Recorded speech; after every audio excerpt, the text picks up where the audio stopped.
మహాగణపతిం మనసా స్మరామి మహాగణపతిం మనసా స్మరామి.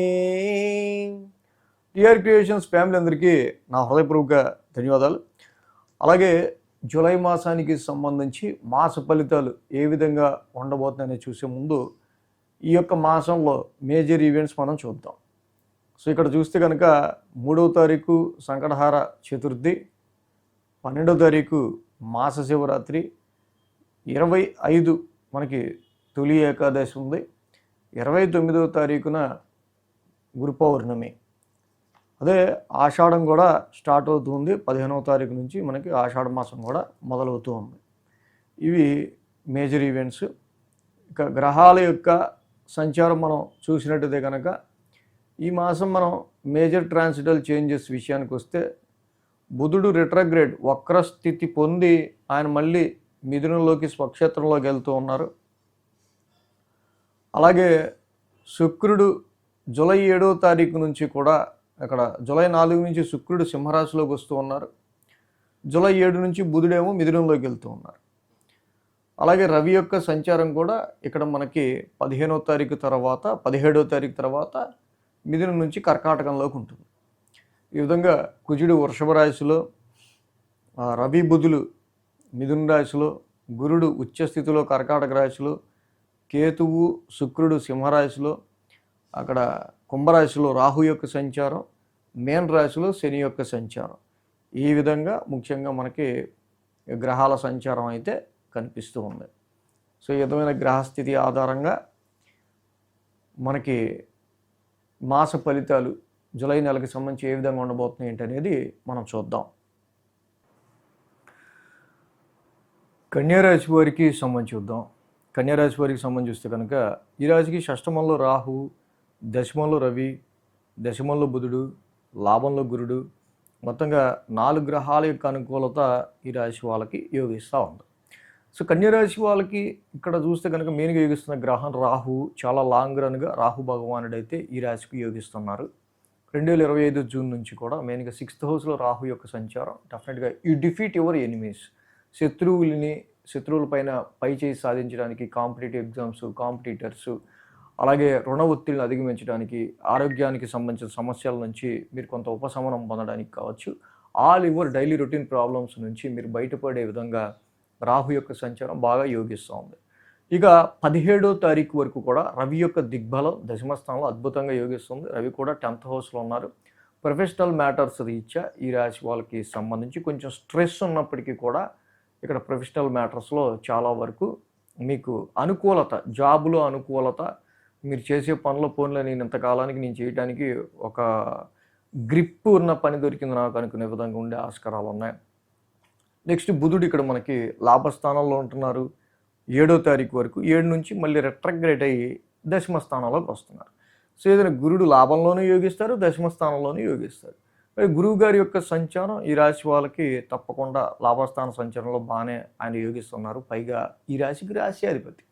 మొదటి వారం అంతా కూడా connecting people, connecting network, connecting friends, అలాగే టీమ్ లీడర్స్తో కావచ్చు, గ్రూప్లో ఉన్న పీపుల్తో కావచ్చు ఎక్కువ ఇంటరాక్ట్ అవ్వడానికి. అదేవిధంగా సో చాలా వరకు ఏదైనా రికగ్నైజేషన్, మీరు ఏదైనా పని చేస్తే దానికి గుర్తింపు పొందడానికి తగిన మార్గాలు, అలాగే దానికి సంబంధించిన స్ట్రెంగ్త్ని బుధుడు ఇస్తూ ఉన్నారు. ఇక్కడ లాభస్థానంలో బుధుడి యొక్క సంచారం బాగా అనుకూలిస్తుంది. 7వ తారీఖు నుంచి బుధుడు మళ్ళీ 10th హౌస్లోకి వెళ్తున్నారు. అక్కడ రవి ఉన్నారు, బుధుడు ఉన్నారు. అది చక్కగా మిథున రాశిలో ఇద్దరు కలవడం చాలా మంచిది.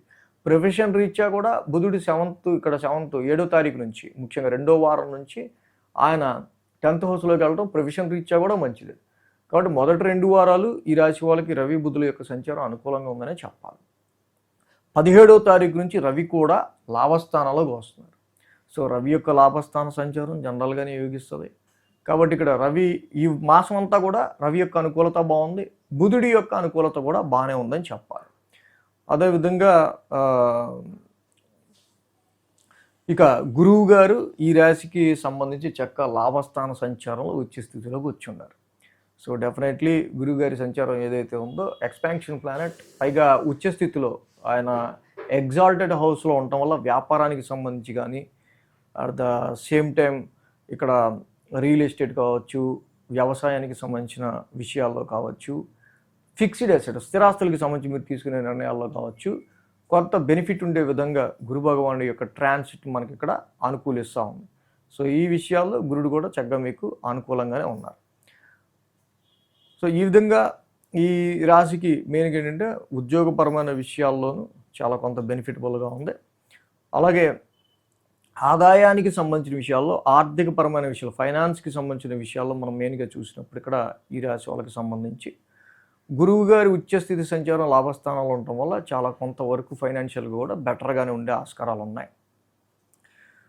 సో అలాగే విద్యార్థులు ఎడ్యుకేషన్కి సంబంధించి, సంతానానికి సంబంధించిన విషయాల్లో, అలాగే ఇన్వెస్ట్మెంట్స్ ఇన్ బిజినెస్ ఇవి కొంచెం మందగొడిగా, నెమ్మదిగానే, ఇవి కొంచెం స్లో మూమెంట్గానే ఉన్నాయి ఈ యొక్క పరిస్థితులు మాత్రం. అలాగే కొంతవరకు కుజుడి యొక్క సంచారం కొంత అనుకూలంగా లేదు. అలాగే శుక్రుడు కూడా 1000 స్థానంలోకి వస్తున్నారు. శుక్రుడు 1000 స్థానంలోకి రావటం వల్ల పెద్ద నష్టమేం కాదు, కానీ ఖర్చులు పెరుగుతూ ఉంటాయి ఇన్ జనరల్గా. సో ఇక్కడ శుక్రుడు 4వ తారీఖు నుంచే 1000 స్థానాల్లోకి రావటం వల్ల ఈ రాశి వాళ్ళకి సంబంధించి మెయిన్గా స్పిరిచువల్గా కావచ్చు, కొంచెం ఫాదర్ హెల్త్ పరంగా కావచ్చు, కుటుంబానికి సంబంధించి ఫ్యామిలీకి పరమైన విషయాల్లో కావచ్చు, కొన్ని ఇష్టపూర్వకమైన మనస్పూర్వకమైన ఖర్చులు కొంచెం ఉండే ఆస్కారాలు ఉన్నాయి. కుజుడు భాగ్యస్థానంలో సంచారంలో ఉండటం, ఈ శుక్రుడి యొక్క సంచారం, ఈ రెండు మాత్రం ఫైనాన్షియల్గా కొంచెం డల్నెస్ క్రియేట్ చేస్తున్నప్పటికీ లాభంలో గురువు గారి ఉచ్చస్థితి సంచారం మాత్రం దీన్ని బ్యాలెన్స్ చేస్తూ ఉంది మళ్ళీ. కాబట్టి మెయిన్గా ఈ రాశి వాళ్ళకి ఇక్కడ శని అంత నష్టదాయకంగా ఏం లేరు. కుజుడు మెయిన్గా భాగ్యస్థానంలో చాలా వరకు ఇంపాక్టివ్గా ఉన్నారు. కుజుడి వల్ల ఫాదర్ హెల్త్ కావచ్చు, చాలా వరకు కూడా ఖర్చులు అధికంగా అవ్వటం కావచ్చు, ఇలాంటివి